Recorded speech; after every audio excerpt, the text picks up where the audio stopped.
Vamos lá.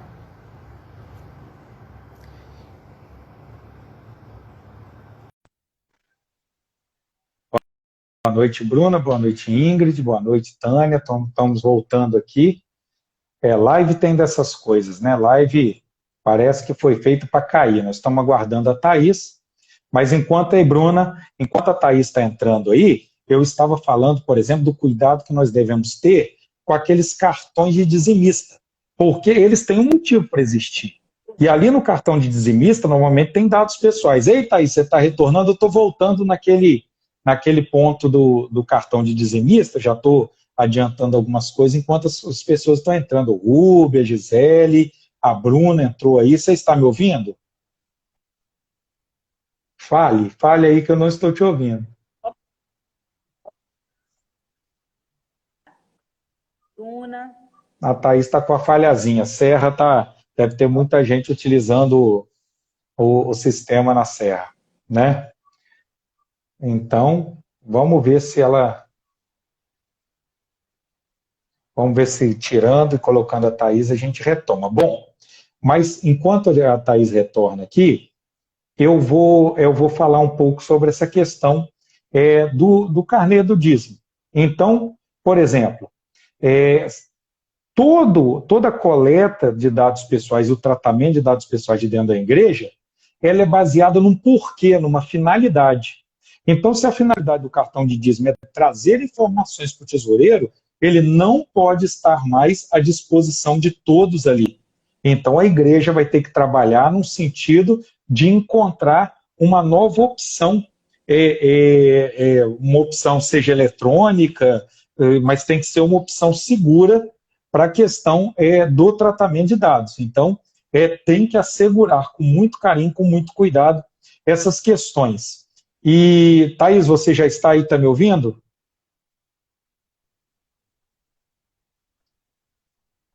Sim? Sim. Bom, mas nós não estamos te ouvindo.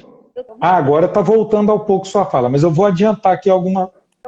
Que Então, bom. fala lá. Então, entendido Ah, isso aí, a gente podia falar um pouco tá bom. das questões ligadas, por exemplo, aos colaboradores e aos contratos feitos, né, dentro das igrejas, porque as igrejas elas contratam, elas têm seus colaboradores, seus empregados, e muitas vezes ainda têm terceirizadas, quer dizer, são pessoas de outras empresas que trabalham dentro da igreja. Por exemplo, as pessoas que trabalham com a área de segurança de dentro da igreja, quem cuida do sistema de vigilância por câmera, ou às vezes é um vigilante que trabalha com acesso às pessoas, ou também um departamento pessoal ou um escritório de contabilidade que roda a folha, eu adoro esse termo, roda a folha de pagamento, né, da empresa. Então, tudo isso, todos esses contratos que a igreja tem, né, como é que eles ficam? É isso, Thaís?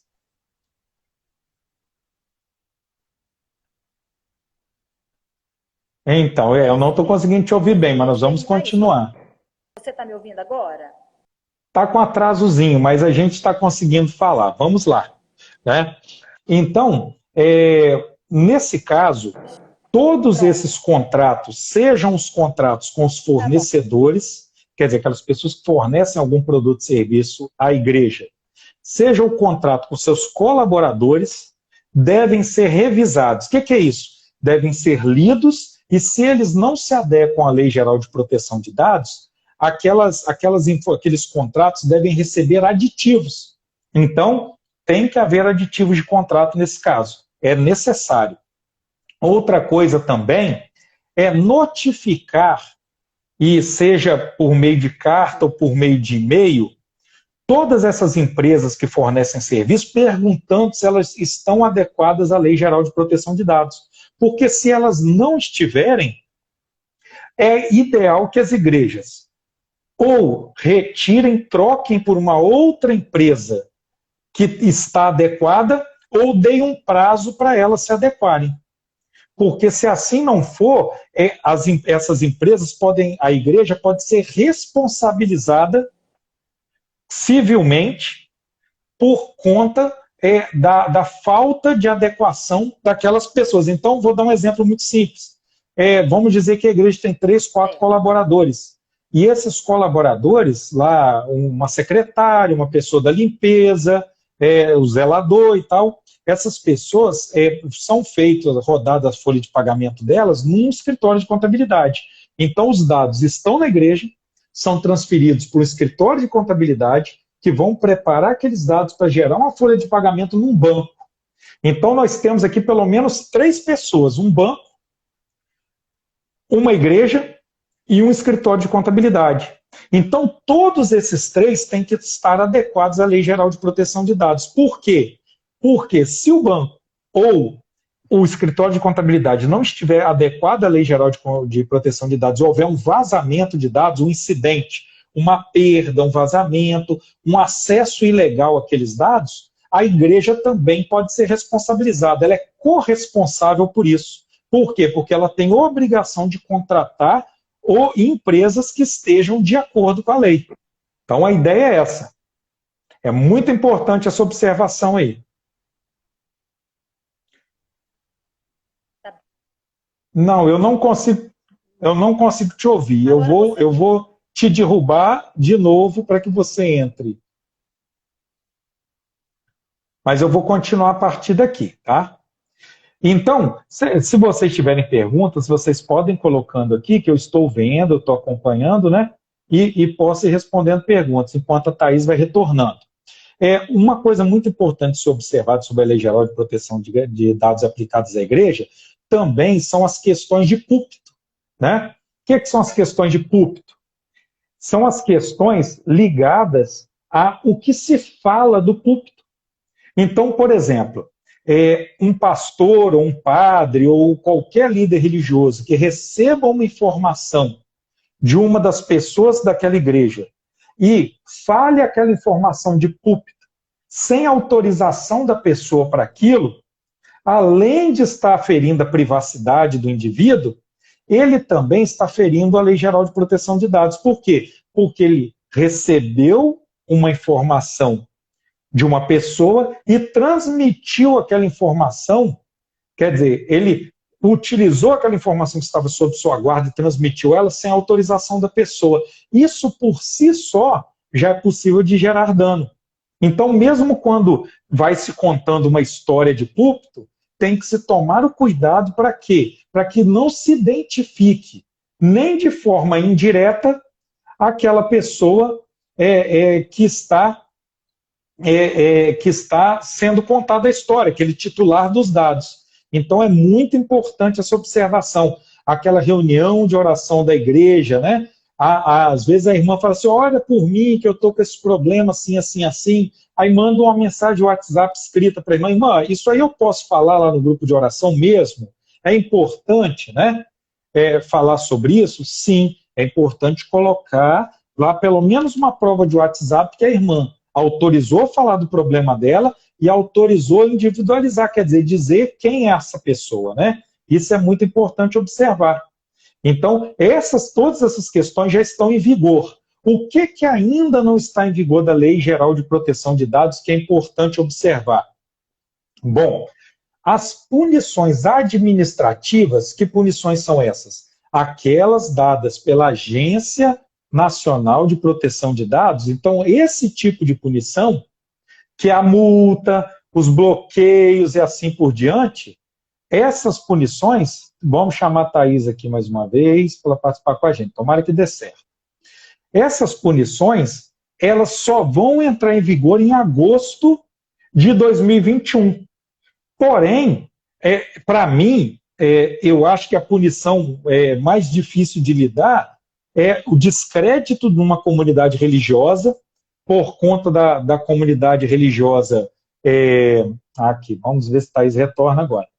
Por conta da comunidade religiosa se queimar por uma má ação, quer dizer, não estar preparada para a Lei Geral de Proteção de Dados e agir de forma errada com a Lei Geral de Proteção de Dados, e também o dano moral. Porque, como eu falei anteriormente, boa noite, Thaís, não te ouço, você já está falando? Fale alguma coisa para a gente. Ela está, mas não está falando. Então, o mais complicado Você está me ouvindo agora? Agora eu tô te ouvindo, graças a Deus, muito bem. Sim, tá muito bom agora, tudo legal. Então, eu estava falando, Thaís, agora para todos, que a questão das multas ainda não estão. Olha aí, ó, Lari, Clícia está aí, todo mundo, Cláudia Rocha. Essas questões das multas, elas ainda não estão valendo. Mas hoje, duas coisas fundamentais para uma igreja é a credibilidade. Então, quando ela não se adequa à Lei Geral de Proteção de Dados, ela perde a credibilidade. E o segundo ponto é a possibilidade de uma punição por dano, por obrigação de indenizar alguém. Porque antigamente era necessário um prejuízo efetivo para que a igreja pudesse ser punida. Agora não. Agora, o simples incidente, por exemplo, de vazamento de dados, já determina uma punição. Né? Isso é importante. Ei, Clipel. Entendi. Então vamos lá. Desses pontos, mais alguma coisa? Gente, alguém tem alguma pergunta? Tem várias pessoas passando que eles... Sim. No tempo que eu caí, você falou sobre a imagem. Sim, não falei ainda. Você falou sobre a imagem? Era isso que eu queria saber. Porque o tempo que eu caí... Não falei. Então eu vou fazer uma pergunta sobre isso, tá? Porque agora, na pandemia, a gente tem muito culto de missa online, né? Celebração online. Isso. E acaba que, às vezes, agora, por exemplo, os cultos voltaram, alguns já estão voltando, as missas, e as câmeras ficam ali e filmam. Não só quem está lá no púlpito, né, lá no palco, mas às vezes também filmam as pessoas, por exemplo, na hora do ofertório, as pessoas vão levar a oferta lá na frente, elas são filmadas. Então, assim, a gente sabe que, você explicou, que os dados são aquelas informações que podem identificar uma pessoa, certo? Então, a imagem também pode identificar uma pessoa. A Lei Geral de Proteção de Dados, ela trata das imagens? E como, então, que a gente pode fazer essas gravações de igreja? Como é que isso funciona para ficar dentro da lei, Lécio? Exato. Olha só, quando a gente fala de televisão, é outra situação, não se encaixa aqui. O nosso caso que se encaixa mesmo é, por exemplo, fotos de pessoas que estão assistindo a celebração, ou imagens transmitidas de pessoas que estão assistindo a celebração. Então, é claro que a Agência Nacional de Proteção de Dados e a regulamentação da lei pode clarear mais isso no futuro, mas acontece o seguinte, isso é uma mistura de direito de imagem com a Lei Geral de Proteção de Dados. Porque, primeiro, a pessoa tem o direito à imagem. Só que agora também, a imagem como dados, as pessoas são titulares da sua imagem. Então, quando as pessoas fornecem a imagem delas, e não existe uma obrigação legal delas fornecerem imagem, elas agora têm que consentir. Então, o ideal é que as igrejas foquem as suas câmeras diretamente nas pessoas que estão participando ali do púlpito, da celebração.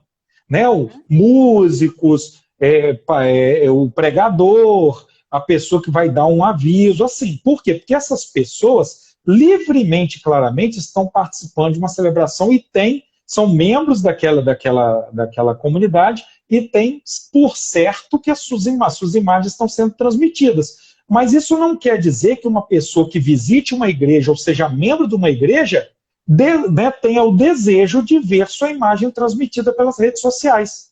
Né? E mais, quando as imagens são transmitidas pelas redes sociais, mesmo daquelas pessoas que consentem, tem que tomar cuidado porque elas só consentiram para aquele evento.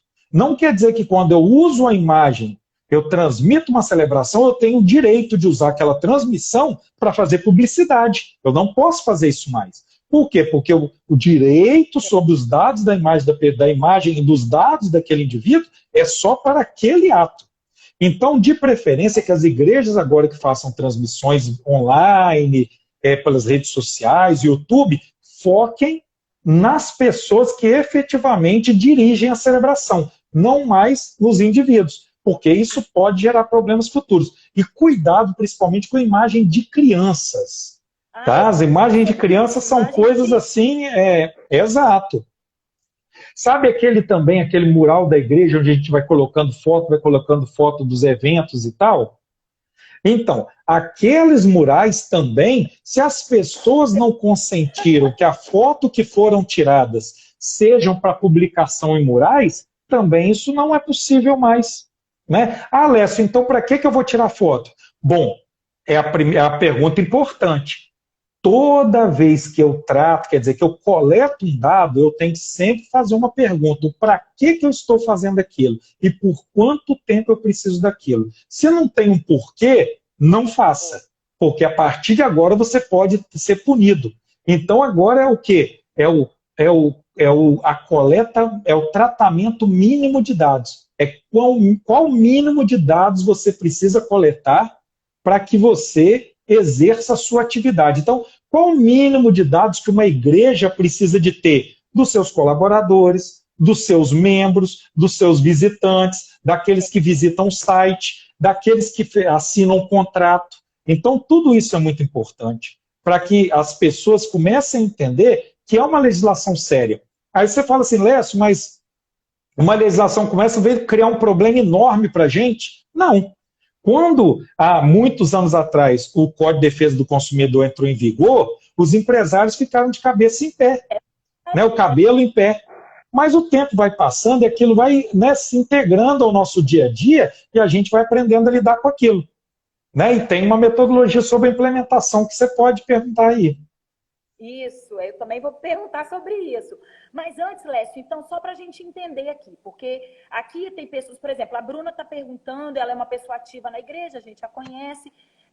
Então, eu sei que vamos continuar falando aqui sobre a imagem, no dia a dia, né? Deve ser feito no dia a dia. Então, vamos lá. O rapaz lá, o cameraman, está aqui com a câmera, filmando. Então, chegou a hora, por exemplo, que as pessoas vão receber a hóstia, por exemplo, na igreja católica, ou então numa igreja protestante que vão lá na frente receber a ceia, pegar a ceia, ou entregar uma oferta. O que o cameraman tem que fazer com a câmera nesse momento?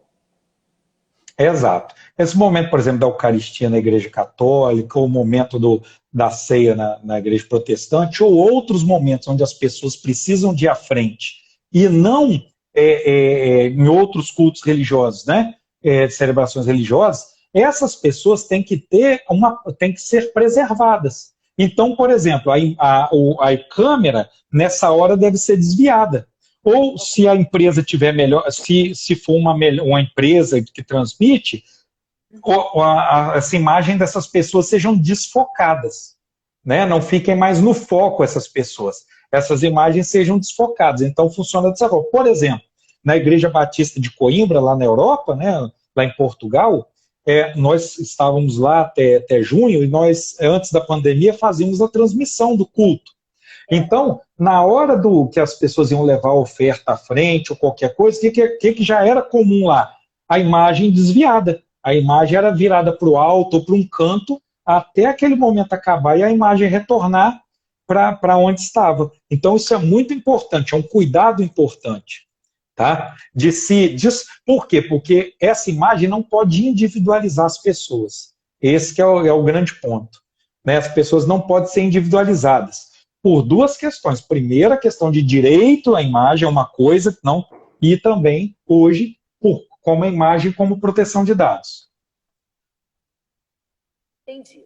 Então, vamos lá. Agora, todo mundo ouviu isso aqui. Vocês estão...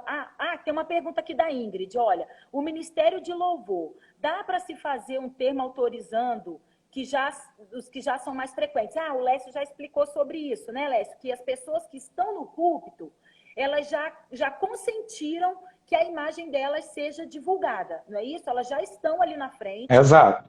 Você pode dar uma repetida rapidinho, então, sobre isso, para você falar para a Ingrid? Isso. É interessante o seguinte, todos aqueles que fazem parte do evento, quer dizer, que dirigem o evento ou atuam no evento de alguma forma, é claro que elas estão produzindo o evento e têm consciência de que serão transmitidas. Isso não há problema. Então, seja coral, grupo de louvor, grupo de dança, pessoas que vão falar de alguma forma lá na frente. Por quê? Porque essas pessoas estão ali se dispondo a participar de um evento e muito difícil acreditar que elas não tenham consciência que estão sendo transmitidas. Ali não tem como.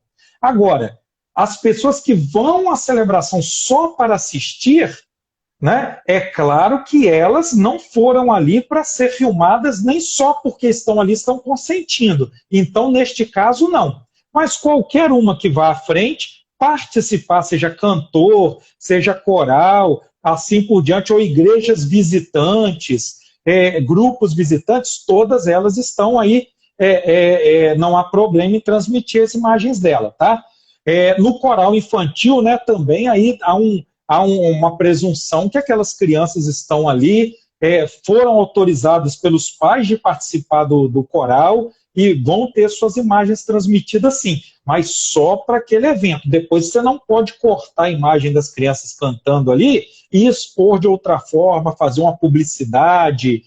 Não, é só para aquilo ali. Sempre lembrando, quando as pessoas consentem, dão seus dados, aceitam dar seus dados, em todos os casos, elas só aceitam para aquela finalidade ali, não autorizando para outra finalidade.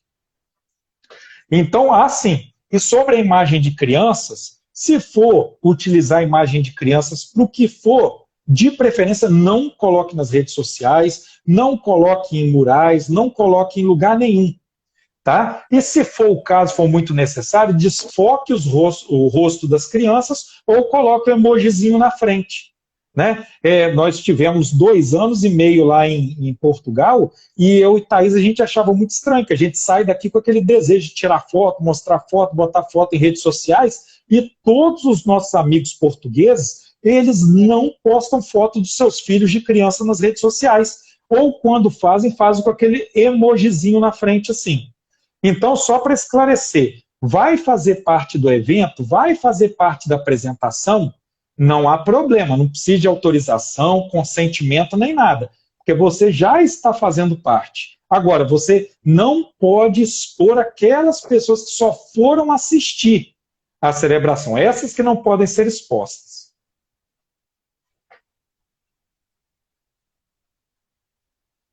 Ah, tá aí, sua vozinha sumiu de novo. Poxa. Eu vou aqui, ó, por exemplo, um palestrante pastor missionário falar dados de alguém da igreja local de quem é responsabilidade. Olha, Bruno, isso é muito interessante. Não pode. A gente agora, não pode individualizar. Tem aí? De vez em quando dá uma travada. Não, eu estou te ouvindo com muito atraso. Não está dando, não. Então, nunca individualize as pessoas que não forem autorizadas. Sempre ter esse cuidado, tá bom?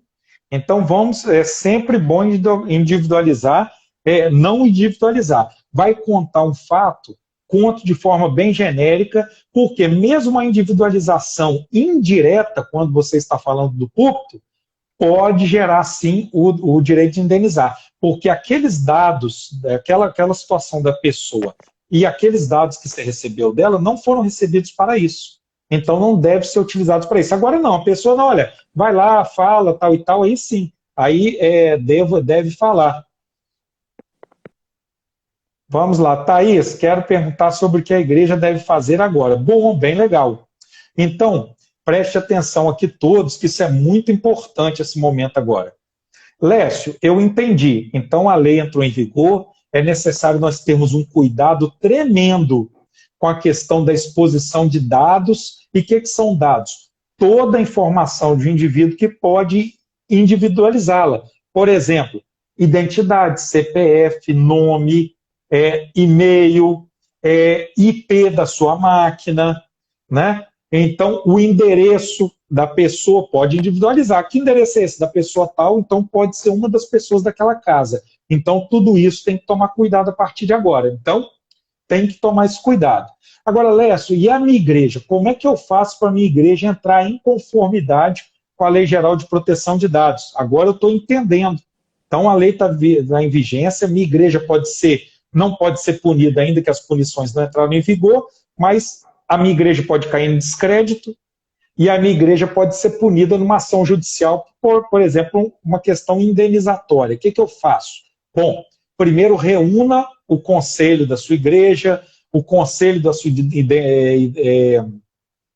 os líderes da sua comunidade religiosa, seja ela qual for, e de forma formalmente, por ata, por escrito, declarem a intenção, o desejo de se adequarem.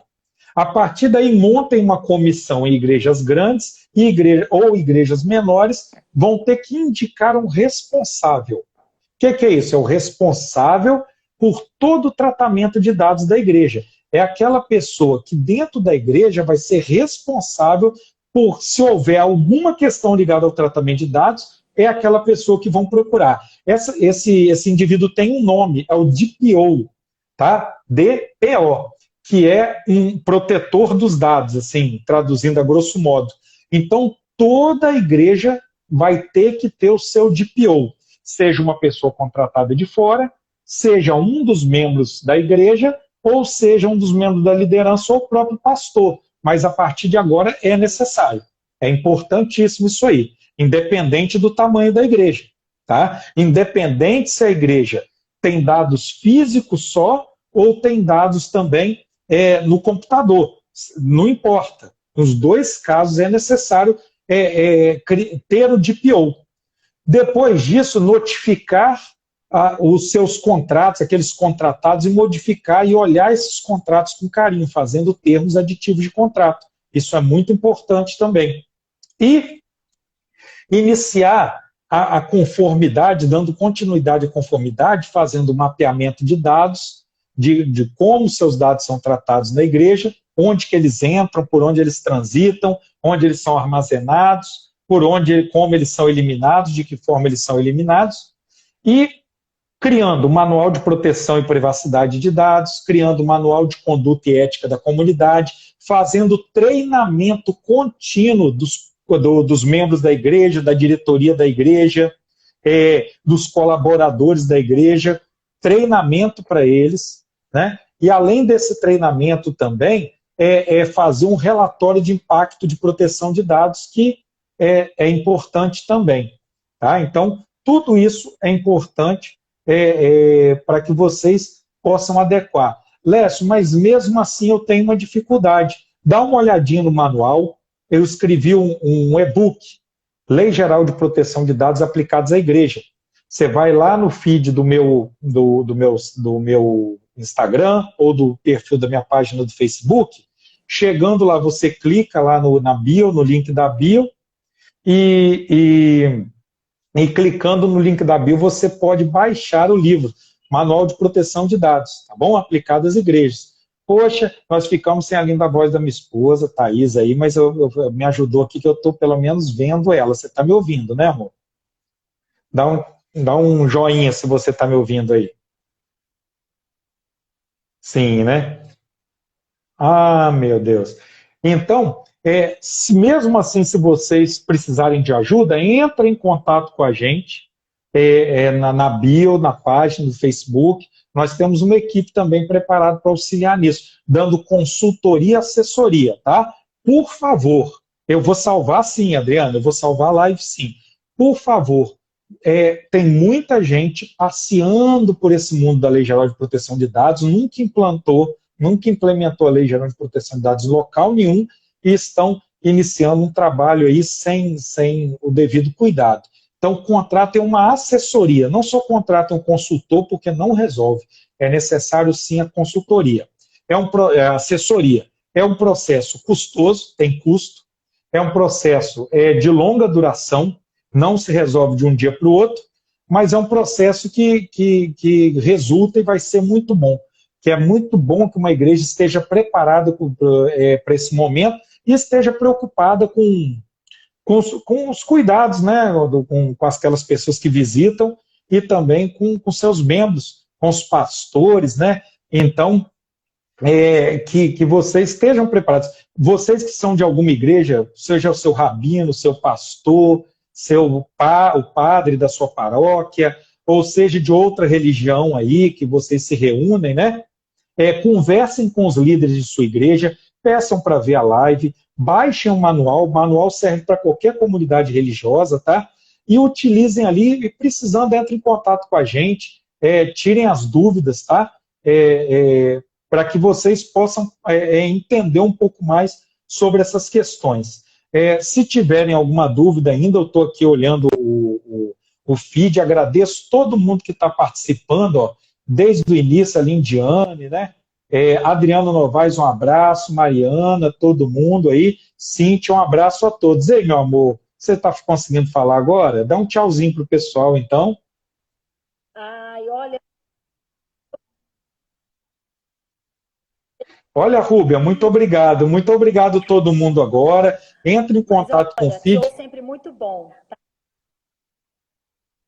Uma pena, vamos melhorar isso aqui, vamos jogar isso no YouTube também, para que a gente possa fazer, né, esse bate-papo melhor. Ó, Tia Celeste, um abraço. Otília, um abração, bom te ver por aqui, tá bom? Não estou te ouvindo. A participação do pessoal, gostei muito. Estou com saudade de você. Peguei mais ou menos. Gente, um abraço, boa noite, hein? Tchau.